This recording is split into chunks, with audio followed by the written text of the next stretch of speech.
Chodesh Tov, a gebencht Chodesh, a blessed new month for everybody. And I'm excited for tonight's class to share with you something very inspiring and something very, very empowering.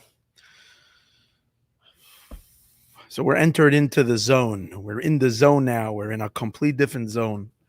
We're in the most powerful time of the year. We're generally, a lot's been going on in the world this past year. A lot is going on around us. As humans, we are observers of what takes place around us. And we are kind of, move through life and need to navigate whatever is being set in front of us. And of course, we have free choice and so on and so forth. And but here's the great thing about the time that we're in right now is that we are, in general, we're co-creators with God. We co-create together the world, the future, and so on and so forth. We design it, and that's true all the time. But when it comes this time of the year, which is the month leading into the high holidays, which is the time of the most powerful time that God has given us to affect, to have impact, and our impact to have enormous impact in creating the future, in creating for sure the up and coming year, and even more than that. So this is the month of Elul. It's the month of introspection. It's a month of renewal, rejuvenation. It's a month of focus. More than everything, it's a month to get deep. We all have times in our lives when we are more superficial, more on the external side. And then there is a time that we have to go deep into our inner soul, access our great powers. And that's a tshuva process. It's all a process of repentance. It's all the process of Ani L'Dodi V'Dodi Li, the acronym of the month of Elul, the month that we're in right now. The name of the month is Elul. Elul stands for Ani L'Dodi, I am to my beloved is to me, my beloved is God. We are to God, God is to us. We forge, we bond together, and together we bring all the light and all the blessing into the world. So tonight is the high energy. Tonight we actually enter into the moments. Right now we're entering into the moments of the month of Elul, even though today was already Rosh Chodesh, the first day, but it was still the month of Av. The second day of Rosh Chodesh Elul is when actually this is the first day of the month of Elul. This is when it's really happening. And notwithstanding our inequities, notwithstanding maybe our failures, our mistakes we've made, whatever it is that we've been perhaps regretful of, or we don't feel so good about ourselves, about our lives until now, or maybe whatever. Now, the month of Elul is the time that we can leave an entire dark past behind and start fresh leaf, fresh new page, turn over the page. Why? Because God's mercy, God's compassion is in full throttle. The thing that happens instantly as the month of Elul descends onto the world is that the world is being showered, as I speak right now, with these incredible rose petals that are falling from the sky. And these rose petals that are coming down, white roses and red roses, as they are descending from the highest, infinite heights.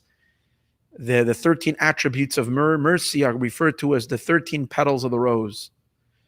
And it says, that's why it says in the words, Ani L'Dodi, in the verse, we spoke about it on Thursday night as well, last Thursday. I am to my beloved is to me. Haroah B'Shoshanim, the one who pastures amongst the roses. So the roses are being showered on the world. Wake up and smell the roses. The delicious scent of God's compassion, of God's love If we are turning to God, then we're turning into deeper, inward, into our deeper selves, and trying to find the place in ourselves that has not been tainted, that has not been jaded, not been burnt. The child inside of us, the inner innocence that's deep inside of us, which we can all access right now. And when we access that, then we connect. And everything else in our lives, all the mistakes, whatever has been lousy and dark or whatever, is falls. It just falls away like an external costume. It just drops, and the deeper, truer, higher, godly self emerges. The higher human, the higher divine spark. And we connect to God in a very deep way. So what's unique this year? Every time, Elul is exciting every year. If you tune in to the Hasidic way of life, Elul is not a time of intimidation, but rather it's a time of joyful connection. And the truth is, Rosh Hashanah is intimidating. And a month from now, we're going to be facing God, and it is a little bit, not a little, a lot intimidating. Because then we have to enter in front of God as God is judging the world. He's wearing his crown of judgment. And that can be intimidating. He's judging us. He's looking sternly. Of course, over there's also a tremendous amount of kindness and compassion. However, the mode is a mode of strictness. That's Rosh Hashanah. But the month before that, as the great Alter Rebbe, the founder of Chabad Hasidism, explained it in the most beautiful words, that the king is in the field. The king is relaxed. The king is cool. The king is he's not uptight. He's coming out. He's very, very, very accessible, very open. And the Alter Rebbe says he's smiling to everyone. That's so important to remember. And we're going through an entire month that God is smiling to us. And there's nothing that he wants more than we should come by and say hello. How are you, God? How are you doing? How is your project in creation coming along? I want to take part. I want a bigger role. I want to be part. And if I wasn't tuning in too much till now, I'm ready to tune in now to what's important to you. That's what the work is. That's the month of Elul. But what's special this year? What's unique? We always have to look for the unique. This year, it's like off the charts. And I'd like to reveal a secret that we have this year, never before. Something enormous that hit me last week when I was learning something. And I taught something on Thursday last week, not publicly on this channel, but in Hebrew to a Hebrew audience on a Zoom. And I teach a weekly class, and I was suddenly blown away by what I learned. It's a talk the Lubavitcher Rebbe gave in the year 1991. And I taught it on this channel as well, in Key to Redemption. There's a whole series of Key to Redemption, which I have to get back to. It's like a bunch of things that I've started and didn't finish. So I have to get back to the Key to Redemption. And I don't remember the title of this one. It was the Rebbe's talk of 1991, which were the most powerful talks. And I probably gave 4 or 5 classes on this particular talk. I don't remember what I titled it individually. It's Parshas Re'eh talk. But I don't remember seeing it in the way that I saw it when I learned it, when I taught it a week ago, or less than a week ago, last week, Thursday. And the insight it gave me, but the unique thing that came out of it that's particularly pertinent and works this year that we didn't have before. So that's what I want to focus on. So this is an incredible, empowering, joyful class. So if you want to be depressed and down and heavy, please get off the channel right now. But if you're looking to have an uplifting experience and inspired yourself and come into the month with a positive attitude, with a deeper understanding of who you really are and what we are capable of, stay with me. We're going to try to make this class pretty short because I have to be somewhere soon. But here we go. We jump right into it. So, as mentioned, is a verse in Song of Songs which says, I am to my beloved and my beloved is to me. Beautiful verse. So romantic. Us and God. I am to my beloved and my beloved is to me. And we know that that's contrasted with another verse in Song of Songs which says the exact same message, but in the reverse order. My beloved is to me and I am to him. Dodi li, my beloved is to me and I am to him. So why is King Solomon, the author of this song, of this love song, why did he switch the order? Why does he repeat it twice? And the answer is the order. The order, that's the idea. It's a romance between us and God. It's a bonding. And when you bond, there are different nuances and different channels or manners in which a unification, a deeper love comes together between a couple, between a husband and a wife, between a bride and a groom. Whatever it is, it can work in many different ways. I am to my beloved and my beloved is to me implies that we have to make the first move. We need to reach, we need to catch our beloved's attention. Our beloved is kind of busy. God is busy running the cosmos. He's doing a whole bunch of big things. And we got to attract them. And that's what it means, I am to my beloved.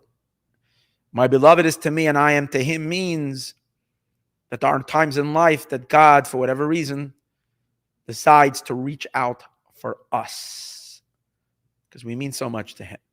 And he does something from above, even though we're distracted, even though we might be completely immersed in materialistic pursuits, totally forgetting about our bond and our relationship with God, the mitzvos, studying Torah, thinking about the purpose of life.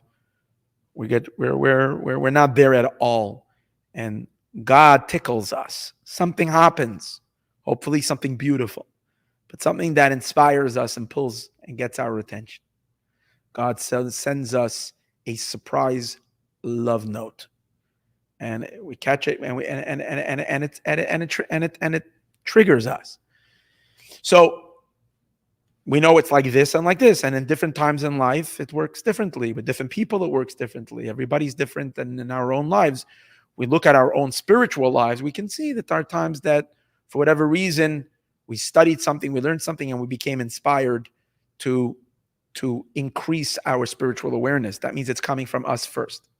And then we've gone on a journey, and we've seen afterwards God did miracles for us, and we saw divine providence, incredible things happening. That's the method of I am to my beloved and my beloved is to me. Sometimes it's the opposite.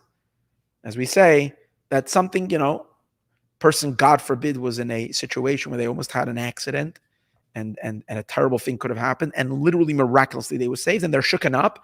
And that is enough to make them think about the purpose of life. That manner is that God did that to the person for that reason.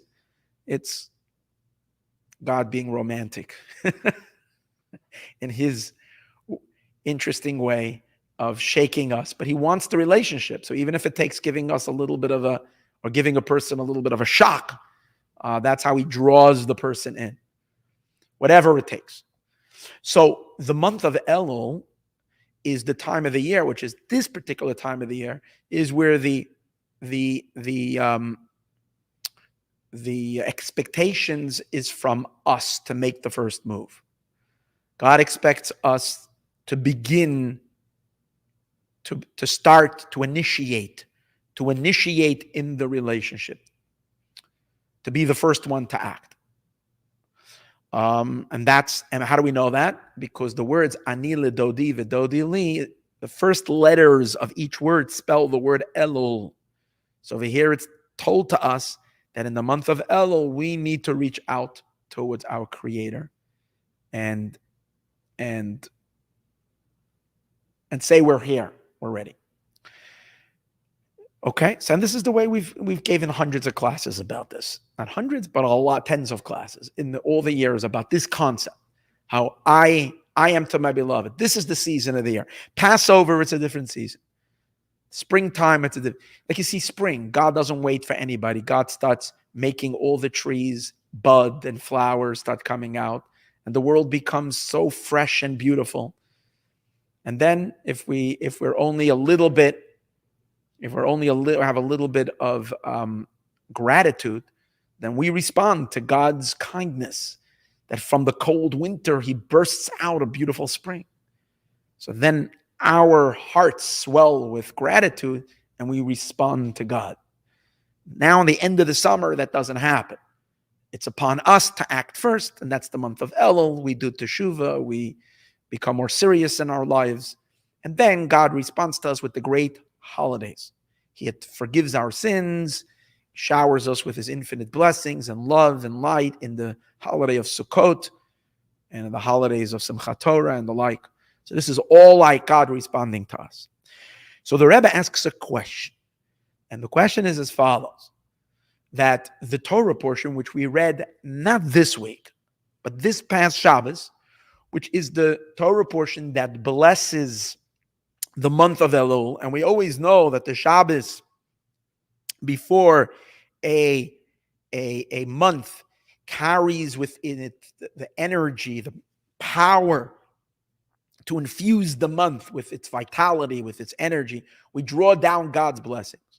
And the Torah portion that we read on that Shabbos very much contains the nutrients, the spiritual nutrients. It gives us the proper files that we need. It downloads through the Torah. God is downloading to us everything we need to be able to have a successful month, both in spiritual and material blessings. So if that's the case, it would seem to be that the Torah portion has to reflect the energy, unique flavor of a month. And since the month of Elul is a month in which we are supposed to self-inspire ourselves, we're supposed to generate, we have to start it off, and then God will take over from there. But first we need to stimulate things. We need to stir the pot on our own. Then you would expect that the Torah portion would be a Torah portion that would be conveying that type of a message. However, if you look at the first verse in last week's Torah portion, it opens up with the words, Re'ei anochi nosein lifnechem hayom es habracha. See, God says, I am giving to you today the blessing. So what kind of connotation does that have? If God says, look, hey there, look. So first of all, the fact that he's calling to us to look means that he's showing us something. So who's starting, we or him? It's not us, it's him. He's telling us, see, look, see. Which means he's calling our attention to see something. And also vision, when you see something, it's more of like an experience coming from up down, coming from God to us, from a higher place to us. Because when you see something, as opposed to hearing, sometimes God says, if you will listen. When you listen to something, you listen to it according to your capacity. You take it in bit by bit, piece by piece. When you're seeing something, you're being shown the entire picture at once. So it's somewhat of something that is being projected to us, revealed to us, and we're recipients of that vision. And then that's the next word. After it says see, it says anochi. God is talking about himself. I am. So number one, he's telling us see. He's the one telling us to look. Anochi means I am. It's something which is referring to God. He is doing. And look at the third word. Nosein lifnechem. I am putting in front of you. I'm setting the table in front of you. I'm placing something before you. And what am I placing? Es habracha, all the incredible, infinite blessings. So it's very, very, very, very much a form of divine channeling of blessings and goodness, which would be so appropriate if this would have been the Torah portion before the month of Nisan, which is the month of Passover, when God is the one who initiates, God is the one who awakens us. But when it comes to the month of Elul, God says, I want you very much, but I will not make the first move.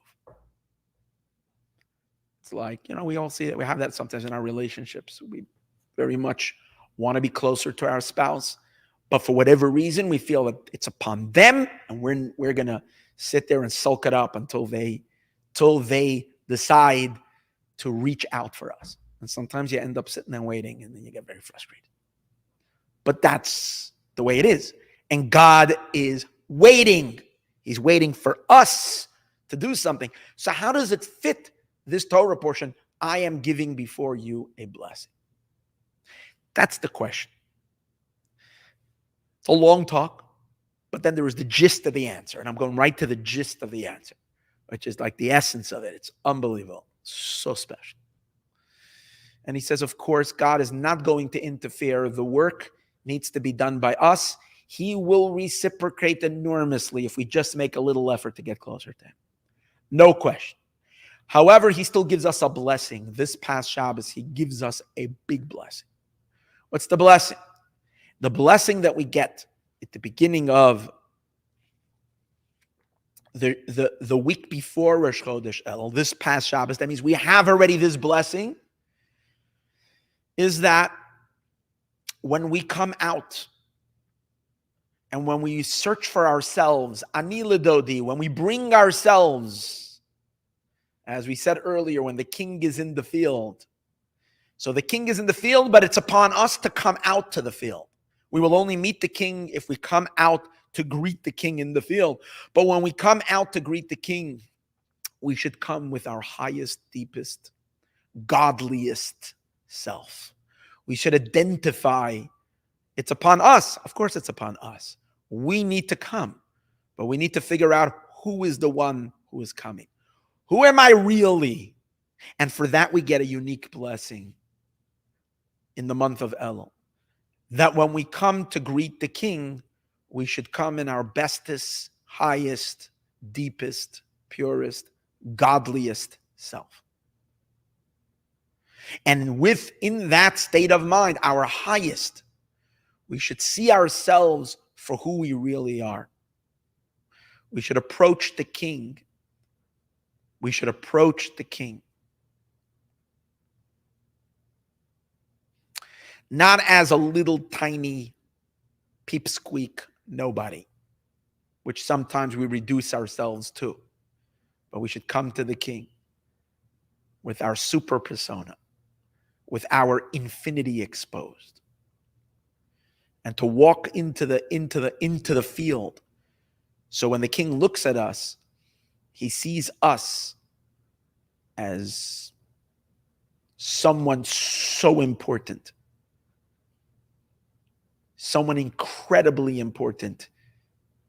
And as we're going to see, not only does he see us as a subject, but he can see us as literally a reflection of him, or even deeper than a reflection of him, a piece of his essence. And then he's not meeting a tiny little time and space bound, infinitesimally small creation. He's meeting a super giant of a soul with enormous power. And then the blessings and the capacities that we have and the ability, when we charge ourselves in the month of Elul, we charge ourselves by plugging into the king, by connecting to the king. Who are we charging? We're charging the enormity of our being, not the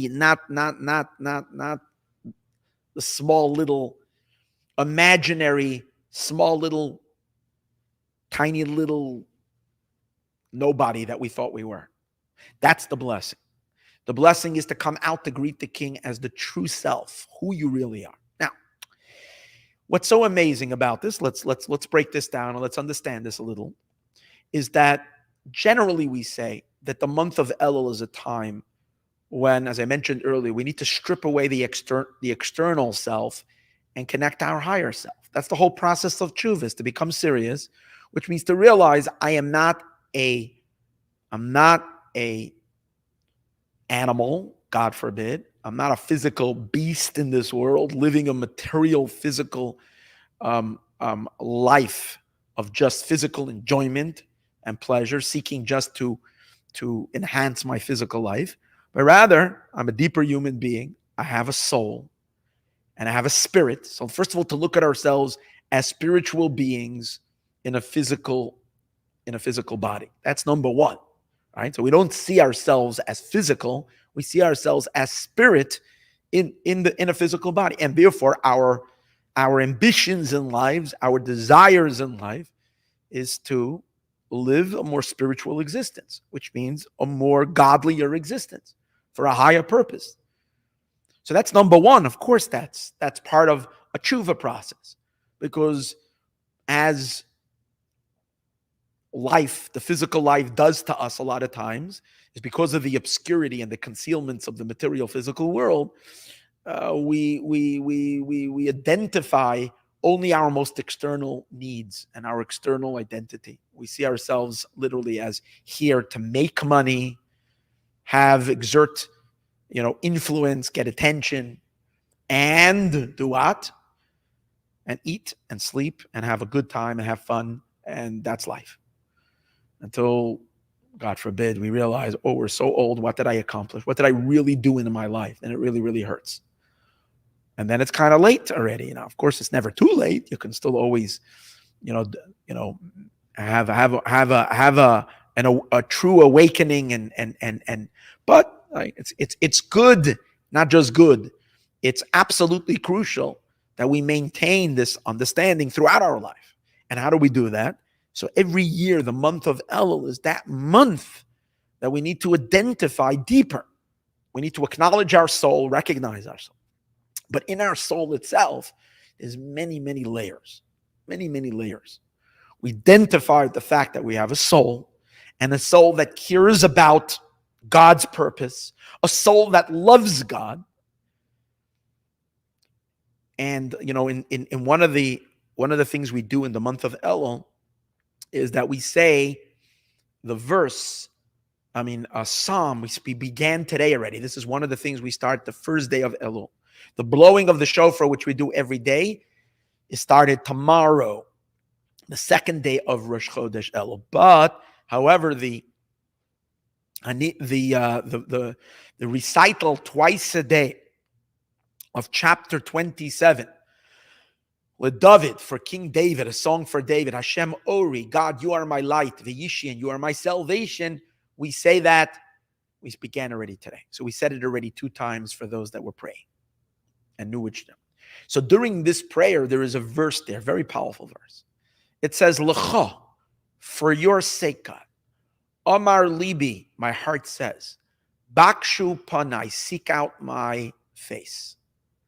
As panecha Hashem avakesh, your face, God, I am searching for. So what are we saying over here? For you, God, my heart is saying.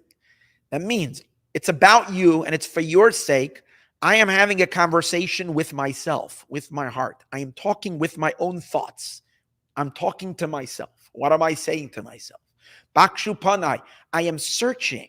I'm searching for what? I'm searching for my face. What does it mean to search for your face? Searching for your face means to search. Panai, face, means our inwardness. The face comes because when you look at a person's face, you see their inward feet, their inside. When you look at a person's back, you only see physicality. When you look at a person's face, you see spirit. You look at a person's eyes, you can see deep, you can look into their soul. When you look at a person's face, there is expression of love, of joy, of satisfaction, of wisdom, as the pasuk says, Chochmas Adam, a sage, speaks volumes from his face. You look into very wise eyes. So you can see on a person's facial features, you can see their soul to whatever degree we can see. So the face is the window, especially the eyes, but the face in general is the window to the soul because it allows you to peek inside to the human being. So when we're saying, for your sake, God, my heart says, Bakshu panai, seek my face, what we're really saying is, God, I don't want to be so external. I forget all year. Sometimes I get so carried away by the material needs in my life and the material things in my life or the pleasures of life, and that becomes my obsession, and I forget that I have a face, that I have deep inside me a reservoir of spirituality.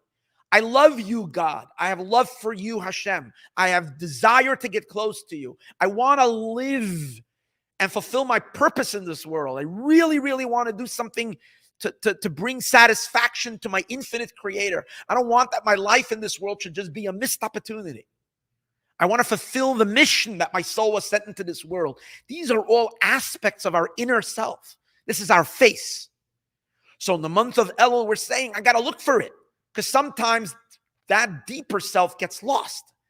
It gets covered up by the physicality of our lives.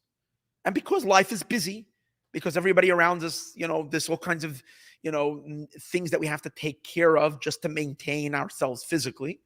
And as a result of that, if you don't pay attention to something, it gets lost. And that's what happens to our soul. So what we're really doing is you're searching for your soul. Bakshu panai, we search for ourselves. Now, usually, this is a process of the entire month of Elul. Because when we think we discovered our soul and we suddenly feel a deep desire of connection, we finally feel love to Hashem. And we realize, something woke up inside of me. We all have these experiences. I woke up. Something has awakened inside of me. And if you think that's all your spirituality, this is all of who you really are, your deeper soul, you haven't even begun to scratch the surface of it. Maybe you touched the outside of your soul. Then there is even a deeper chamber, which means even a deeper heart, even a deeper love, even a deeper desire, more intense, more limit, with greater intensity, with more quantity and in quality. And so the heart, the soul has layers upon layers and upon layers of deeper selves, like a deeper self. It's like opening up one of those gifts that sometimes you send and for someone, and you open up a wrapper, and on there is another wrapper, and on there is another wrapper, and another wrapper, and another wrapper, and another wrapper. It's like it creates an excitement for the gift. So we have to realize that we're a bunch of layers of wrappers. And even when we discover a higher self, there is even a deeper self. And that's the process of searching. And every day, that's why it's an exercise of daily work. It's not enough. Oh, wow. Imagine if the first day of Elul, we already feel excited about being a Jew and being excited about connecting to God and doing mitzvot. That's great, but don't stop there. There's so much more intensity to your love, to your service, to your excitement, to your joy, to your pleasure in holiness. Seek more wisdom, seek to get deeper and deeper. So usually this is a process of the entire month of Elul. Hopefully, when the time comes Rosh Hashanah, when we blow the shofar and we hear the sound of the horn, the sound, as it's explained by the Hasidic masters, it's the sound of the soul. And it's such a deep sound that it doesn't even have words. You can't express it in words. All you can do is just make noises. Because once you're saying something in words, it means that you can chop it up into pieces. It's the purity, the deepest cry of the soul. As the soul expresses its yearning to be close to God. Sometimes it's a pure sobbing of the soul, the depth of how deep our connection is. So, right, that's Rosh Hashanah. And then after Rosh Hashanah, we're still climbing another 10 days until Yom Kippur. We're reaching such incredible depth. Yom Kippur, we're beyond angels. We're so high, we're dressed in white, we're fasting. We completely divest from everything physical. We're literally in a whole different zone. And of course, everybody can come Yom Kippur to that place, but it makes so much of a difference if you began the journey, if you peeled away already the external layers, so when Yom Kippur comes, you're already so deep. And then after Yom Kippur, we're not yet sliding. You go right into a sukkah, and here is where the joy kicks in. And we dance our way every night in that sukkah, and we dance and sing, and God kisses us with the four species, which are the plant, which are 4 different types because they're the 4 letters of God's name. And we put it to our heart. It's like a heart-to-heart moment. Literally, it's a kiss of God. Every time we shake it, we're supposed to bring it to our chest, our heart. It's the bonding on the deepest level. And all of that is all a preparation for the most intimate day, the day we open up the ark, take out the Torah, and we melt into oneness with God. The Torah, the Jewish people, and God are totally one. And it's indescribable. So that's Simchas Torah. So usually this is it's a process. It's to get there. What is really, really stunning to me, and this is what got me so excited when I learned this talk, was that in 1991, the Lubavitcher Rebbe said this amazing teaching. He said, we are living in a time now when we can do a massive leap and you can already enter into the month of Elul on day number 1 in that state of being, of essence, like on Simchat Torah, on Shmini Atzeres. And he says that's the meaning. And what's Shmini Atzeres? What is Shmini Atzeres? Is the 8th day of the holiday of Sukkot. And that's the day, as we say, we dance the whole time in the shul with the Torah. And in outside of Israel, we have another day, the day after, it's called Simchat Torah, which is really the second day of Shmini Atzeret. It's the 8th and 9th day of the holiday of Sukkot.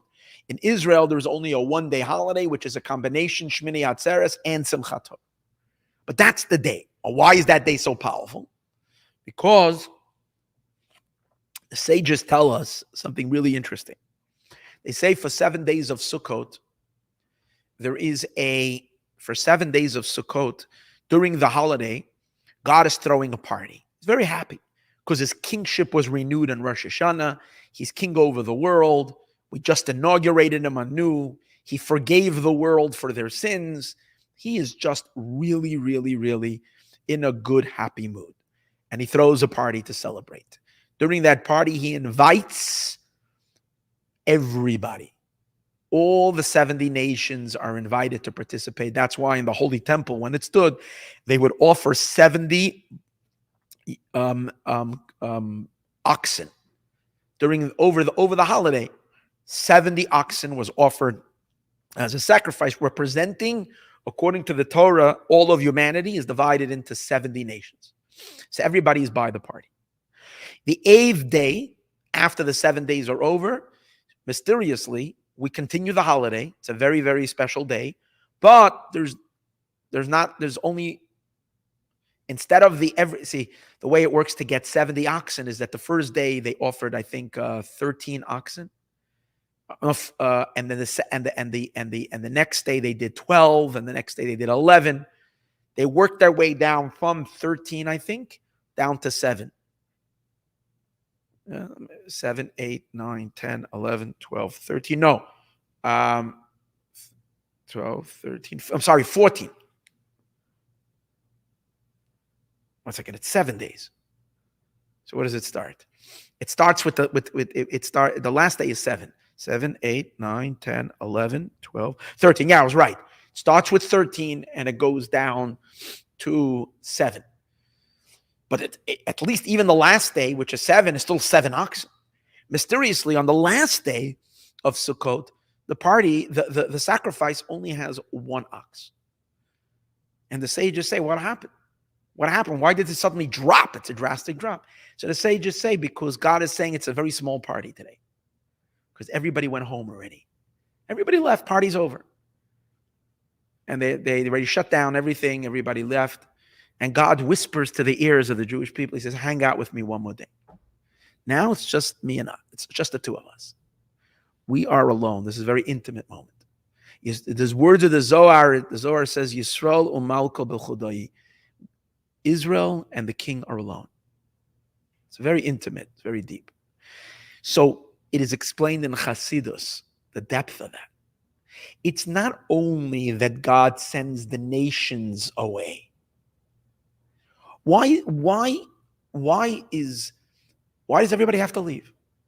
Everybody has to leave because God doesn't want to deal with. God doesn't want company. Then He wants to be alone. He's done with the part. He wants to be alone. If God wants to run alone, so why are the Jewish people there?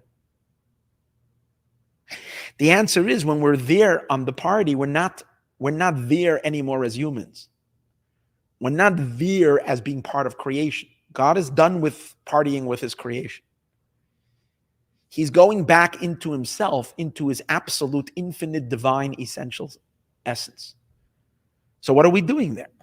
The answer is, being the Jewish nation, our souls are a piece of God's essence. So that's who we really are. It's just that we usually don't experience ourselves in that state of mind. God takes of Himself a piece of Himself, a piece of His essence, and creates that essence, that soul, which is a piece of the divine essence. Hashem creates it to be a creation. First, a spiritual soul with a lot of qualities.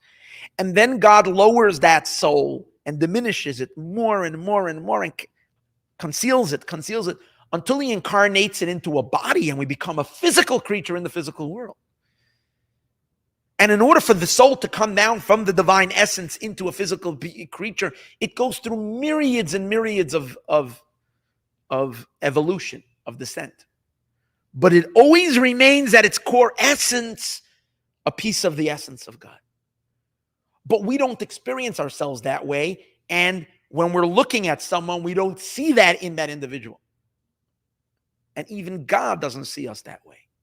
He's seeing us in our more external self as we are a creation, a limited, finite being, and even a physical person. On Simchas Torah, all the externalities fall away. And what is revealed while we're in our bodies, that's the cool thing. While we're in our bodies, the essence of who we really are is revealed, that we are nothing more than just God, one with him. And that's why in that moment, when God is celebrating with his Torah, the Torah which is one with him, he celebrates with Israel that is also one with him. God, Israel, and the Torah are one. It's the revelation of essence. Now, we cannot go to that place unless we've usually we have to go through the entire process of cleansing, purification. We have to kind of divest ourselves from the external self. Because when we're living an external life, identifying ourselves with our externality, then that's how God, everything is measure for measure. The way we see ourselves, he sees us as well. So we go through a process of these 40 days from the beginning of the month of Elul until Yom Kippur, and then continue it into the Sukkot holiday. It's all about stripping away the external layers. So finally, Simchat Torah, we can stand in front of God as one with him. Yom Kippur and Simchat Torah, these are the two moments of the deepest, highest, innermost Jew, which is the place in our soul where we are him is revealed. In 1991, the Rebbe says that we can start already in the beginning of the month of Elul, from the place where in 1 second, we drop our external outer layers and immediately identify with who we really are at our essence and walk out into the field to greet the king, not as the limited, finite, physical human being we thought we are, but as the pristine soul. Not just the pristine soul, but the pristine essence of the soul, which is nothing less than the essence of God himself. Why? How can we do that? So let me first tell a quick story. I said this on Shabbos. I like to tell the story again. It's a fantastic story, which kind of illustrates this concept of this leap, this jump, being able to like accelerate the process. So there was a chassid of the early Chabad Hasidim, either from the Tzemach Tzedek or from the Alter Rebbe, I'm not sure which generation it was, who was once on Erev Yom Kippur, which is, Erev Yom Kippur means the day before Yom Kippur, a very, very serious day. We do our final preparations before the Day of Atonement. We're supposed to eat a meal that day more, and it's a mitzvah to eat a lot so that we can have strength to fast, but it's a very, very, very high-level, introspective, deep day. Any case, on that day once, there was a certain chassid who found out that there was a family that couldn't pay their rent to their local squire, to the local poritz. And those guys, those landlords had a lot of power those days. They made up their own rules. If someone didn't pay their rent, they can take the person. Sometimes they took the entire family and locked them up in a dungeon. So if there's a poor family that was locked up in a dungeon, and obviously it was very dangerous every moment they were there, because sometimes they would starve to death, they would suffocate to death, they would, it was horrible, freeze to death. It was just terrible. So it was before Yom Kippur, and this family was, and the guy said, "You're not getting. I'm not letting him out until someone is going to care about you enough to pay your rent. You owe back rent for already a year you didn't pay until it's not paid." So this guy's heart went out for this poor family. It was a family, a husband, a wife with a few small children. They were in that dungeon. So he's thinking, what can he do? He tries to, but he doesn't have. Even if he collects from all the people, and there was a poor community. If he goes around the shul telling people he'll collect a couple of rubles, but he needed 100 rubles or 300 ruble, and maybe he'll collect 20, 30 ruble. It's not enough. It's not going to work. And he can't bear the thought that they're languishing in the dungeon. So he had a thought.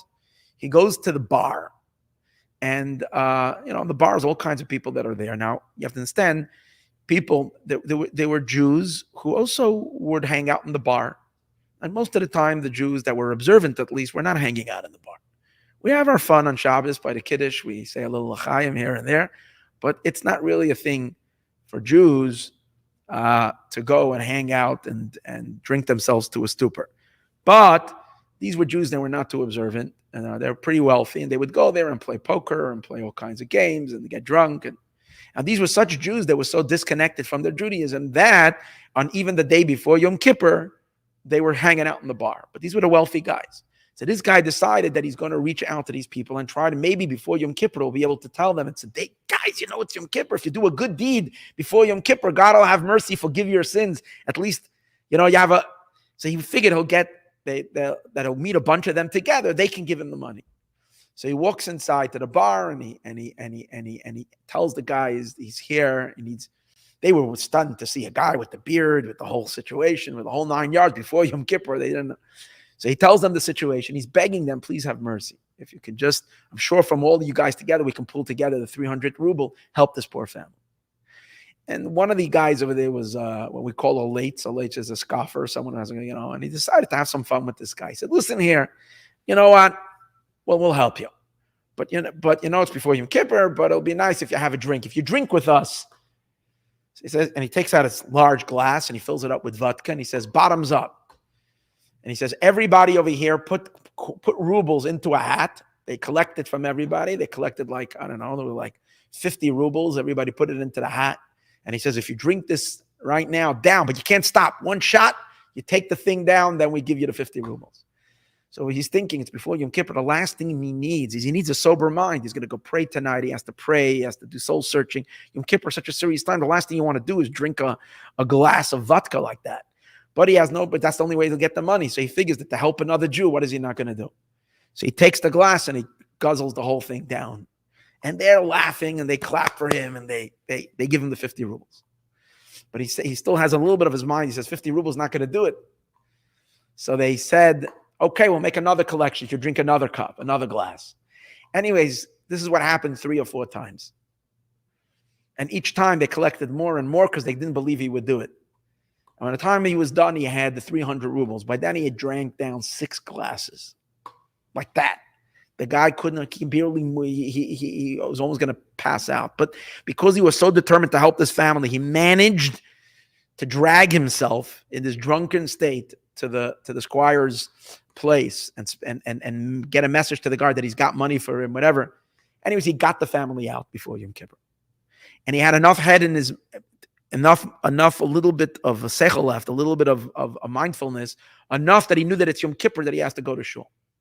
But when he came into shul Yom Kippur, and it was somber, everybody's busy, it's like the most serious time of the year, he walked right up to the front of the shul, which is the Aron HaKodesh. He opens up the ark.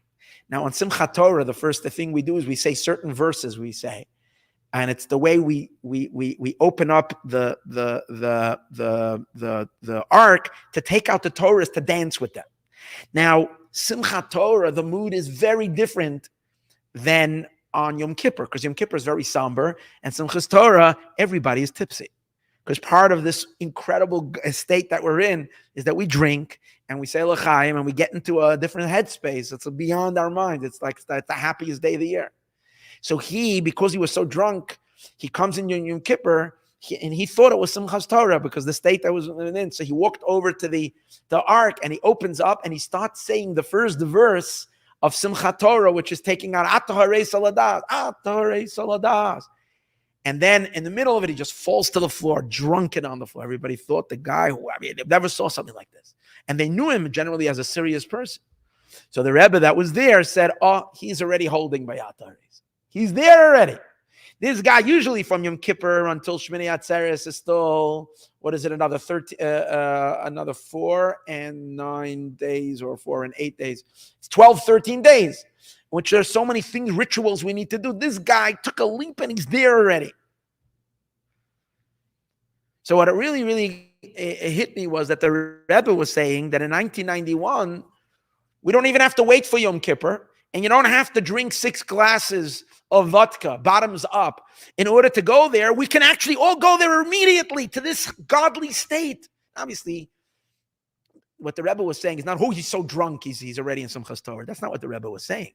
The Rebbe was saying that because this person was willing to sacrifice his spiritual self, not just his physical self, his spiritual well-being, his soul's connection to God. He was willing to sacrifice that for the well-being of a family, to save their lives. That elevated him spiritually, even though he was so drunk and he didn't know what's going on with him. But it elevated his soul so spiritually, spiritually to such a high place that he was, only the divinity of his soul was shining. Only the deepest godly essence of his soul can act in such a godly way to skip his own Yom Kippur to help another family. So the Rebbe is saying that today's days, we have a special blessing that God blesses us.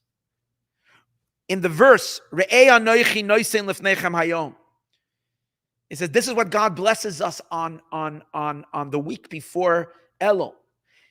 The week before the month of Elul, God is saying, look, Anochi nosen lefnechem, I am giving before you the blessing. What God is essentially saying, Anochi nosen lefnechem, is I am giving my essence into you. That's what it means. This is the Hasidic meaning. The simple meaning is God says, I am placing before you a choice, a blessing and a curse. Choose your way. But Hasidism opens up the Torah to such a deep level. God is saying, look, I planted my essence into you. I am you. I invested not just something in you, some of my light. I invested the substance of my being into you. And that's the biggest blessing. Now, God is blessing us in the month of Elul that we should identify with that essence of God that He blessed, that He placed in us. And when should we identify with it? From the get-go. From the beginning of the month of Elul, we should already be in that state.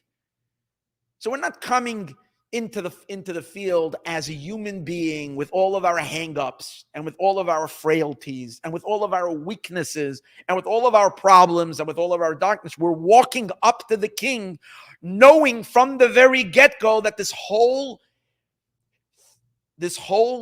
story of our lives and everything is really a spiel. A spiel means it's a game that was placed upon us. It's an external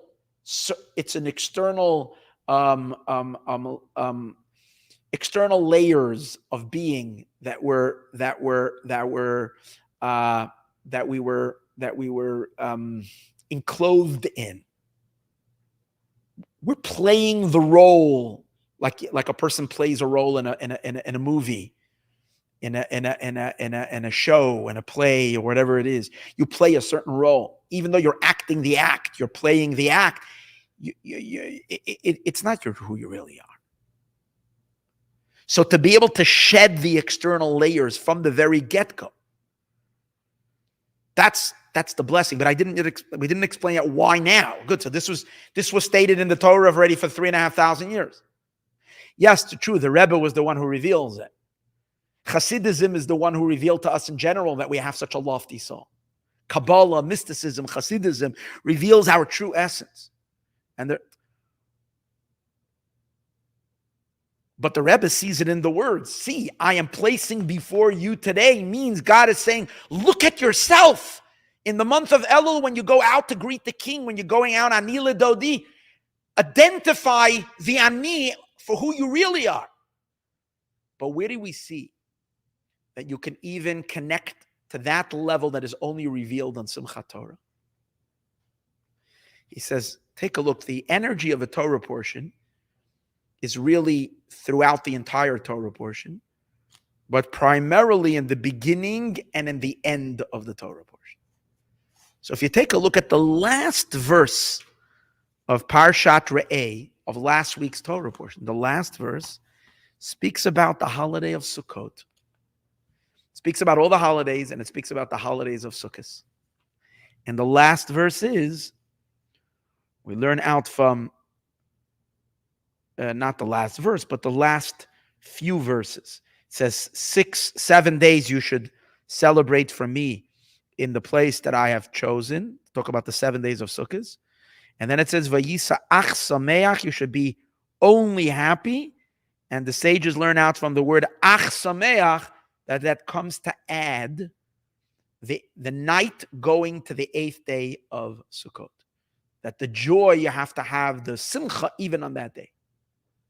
And which we really know, which means the Shmini Atzeret joy of that we have all the celebrations on the end of Sukkot. So it's hinted to right over here. It's hinted to in the last verse of Parshas Re'eh. So the Rebbe says, take a look. Why is in the beginning it says, I'm giving you a blessing, and in the end it says the holiday of Sukkot and Shmini Atzeres, is that it's really, really, really giving us the ability to leap ahead and to be in a Simchas Torah state from the very beginning of the month of El. Okay, so good. So this was there for all the years. What does it have to do with 1991? Why did the Rebbe say this in 1991? He taught us for all these years. He never gave us such a shortcut. He never gave us, and the reason is very simple. Because in order to be able to strip the outer layers is impossible. You just decide, this is who I am. What do you mean this is who you are? If this is who you are, why do you care about chocolate? Why is it so important to have your coffee exactly the way you want? And if you found that for whatever reason your brand of coffee is not available, you're frustrated.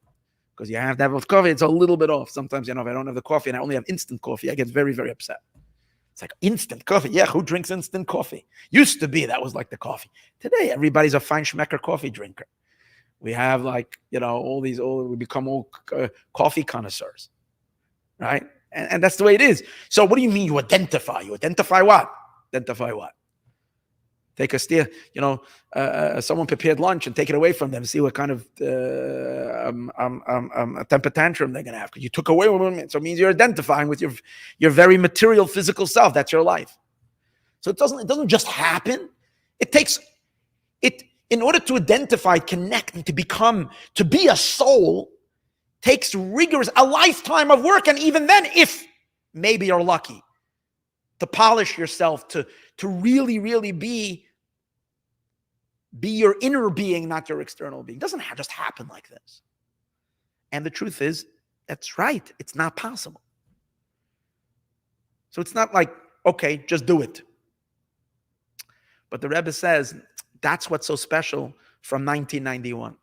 What's so special? 1991, the Rebbe says, we're living already in the days of Moshiach. We're living that year. I told you, this is so crucial. I mentioned this so many times. In 1990, 1991, we entered into the era of Moshiach. Not a time that Moshiach could come. We essentially entered into the era of Moshiach.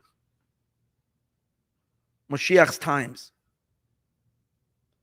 The Rebbe insisted in 1991, and I'm not going to go into the whole explanation why at that time, because I've just spoken about this in so many classes. But in 1991, we were at that zone. So we entered into that phase in history.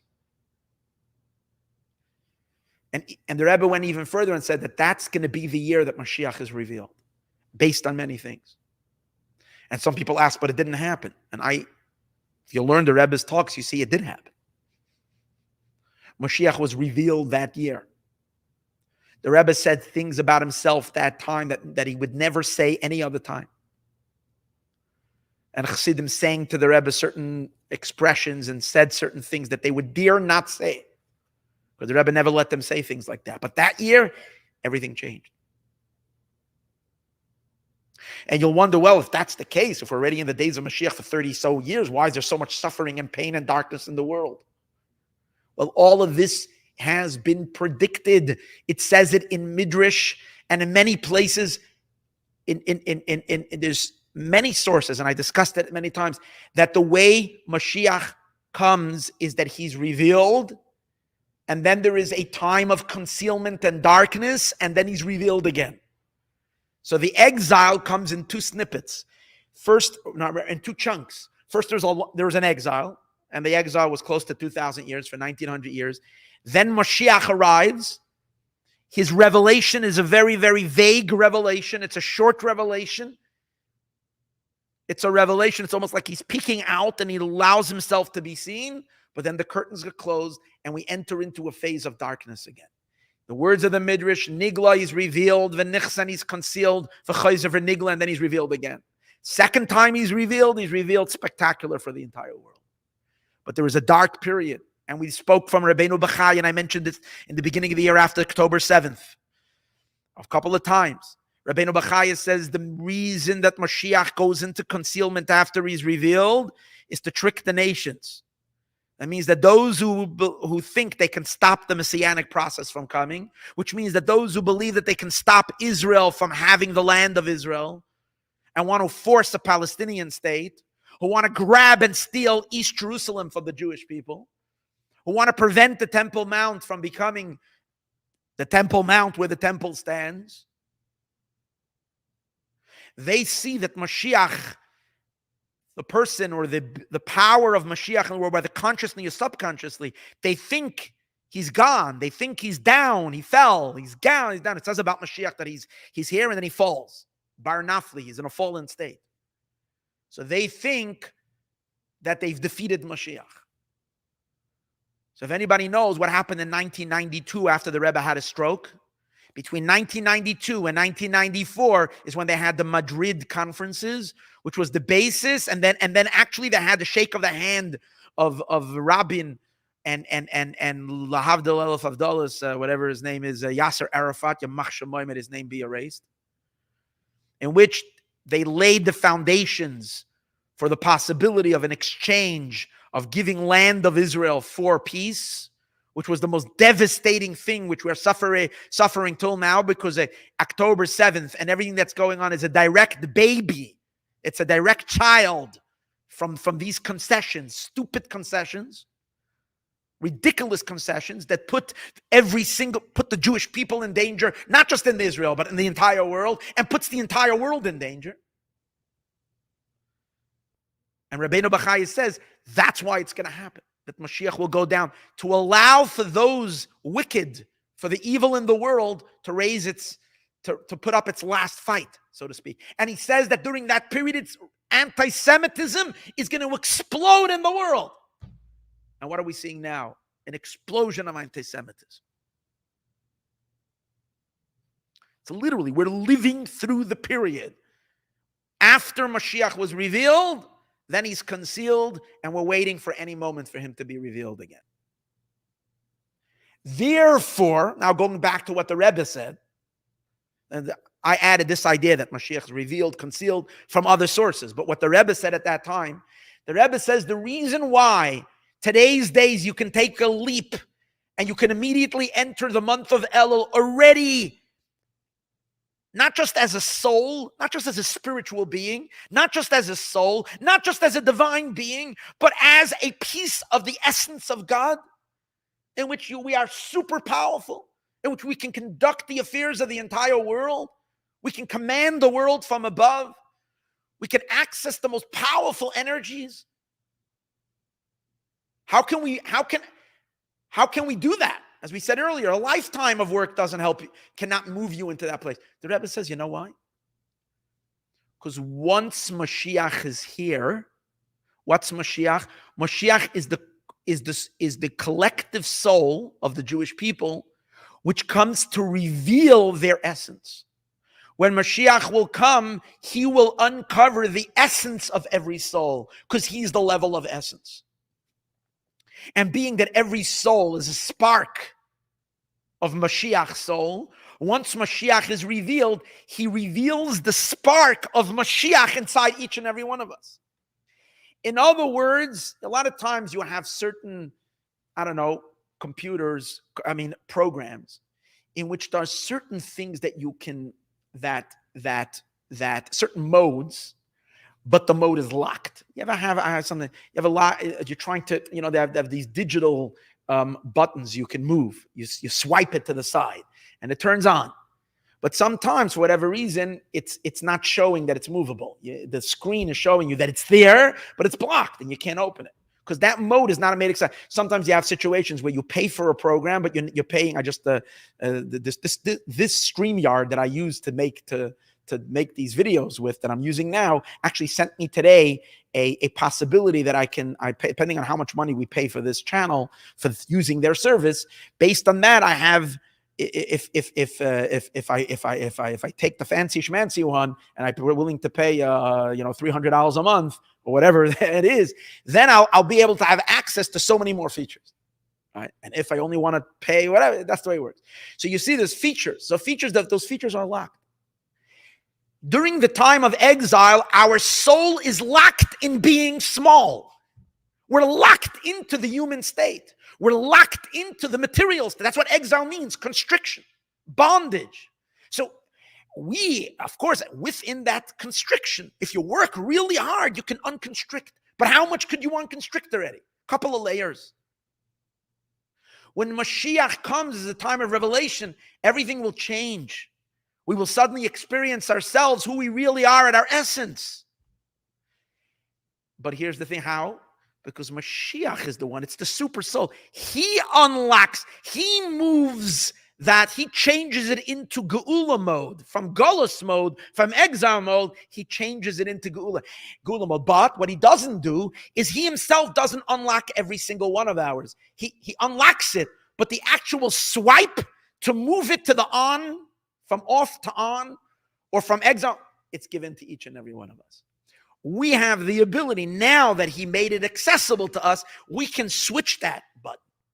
And that's what the Rebbe says we need to tell every single Jew today. Today's days, you have an ability to be the deepest, godliest self. How? Just by recognizing that that's available and saying that's who I am. And then it's a whole different story. You're so powerful. The moment we identify with it, then that's our reality. And it's something we couldn't do until now, and now we can do. That's what the Rebbe said in 1991. What is special in the year 2024, or in the Hebrew year 5784 that we just passed? The whole talk the Rebbe is giving is that we can already access the lofty level of Shmini Atzeret, which is the level that reveals the essence of the soul. Shmini Atzeret, Simchat Torah. And I'm thinking to myself, boy, oh boy, what happened this year? What identified, what has, what's it called again, characterized the year? Which day of the year has left its deepest impact on the Jewish people this year more than any other event in all of, probably not just in a year, in the last 50 years? Which day has carved itself into the Jewish psyche, and to a certain degree, the world psyche, because the whole world is busy with the Jewish people now? It's the very dark black day known as October 7th. Which day was that on the Hebrew calendar? That was the great holiday of Simchat Torah. Which was shocking, because how can it be on such a holy, happy day something like this should happen? I'm not trying to explain God. I'll let God explain himself whenever he decides to do so. And we all cry out, God, why? It hurts. It hurts very much. But one thing is for sure, there's no question. that day rattled the Jewish people and stripped away the externalities of the Jewish people as a whole, of our entire people that have been so alienated and so disconnected, and so their Judaism was so secondary, and to many people not even secondary, way less than that. And it brought everybody's Judaism. The fact that we are a Jew, it brought it to our forefront. It revealed to us that our essence is Jewish, no matter how we identify on the outside. In other words, because that's what Simchas Torah is. It only happened in a negative way. It took an enormous tragedy that we can't even imagine, but it shook us to our core. And you know what happened to us? We remained in October 7th. I don't want to call it October 7th. I'd rather call it Simchat Torah. We remained in that headspace the entire year. Because we're always thinking about October 7th. We're thinking about Simchat Torah. We're thinking about it.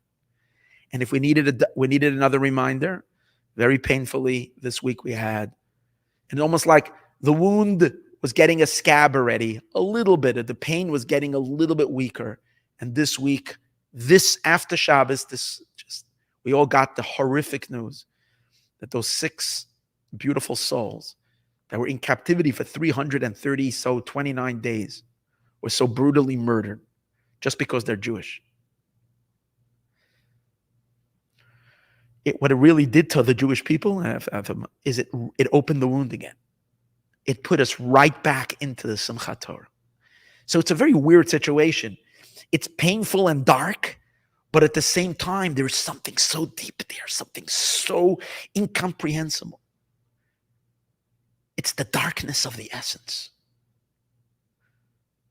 And that's why it's like, what's doing to the entire world is also shocking. It's bringing out the best and the worst in all of humanity. To many, like I saw this ridiculous headline of today about one of the protesters in New York City who cares so much about said that God forbid that this Hirsch Poland deserves to die. Okay, why? Because it's Jewish. There's no explanation. If you're Jewish, you deserve to die. It's like crazy. Such vile anti-Semitism. But how can that be? These are progressive people who are so sensitive. The answer is because the entire world notices and recognizes that the Jewish people are something else. Those who love God will love it, and those who have, for whatever reason, a dark soul and have a hard time, are going crazy. But it's really, really, really stunning what it did. However, let's just see the positive of it, the goodness of it. The positive and the goodness is that the entire year we are in that raw space of our essence. If so, when we're coming to the month of Elul, we have now an advantage. Not only is the switch turned on already the last 30 years, that we have access, that we can turn the switch. The events that happened this past year caused us already to turn that switch on, to be in the Simchat Torah mind, in that connecting. Obviously, we didn't live every moment of the year in that oneness with God, but the influence of that day is continuing. It's not stopping because it's lifting and pushing the Jewish people towards the redemption. It's bringing us into the redemption. True, it came about with darkness, but in the darkness is the brightest light. So what we should be happy about and joyous about is the enormous empowerment that we have right now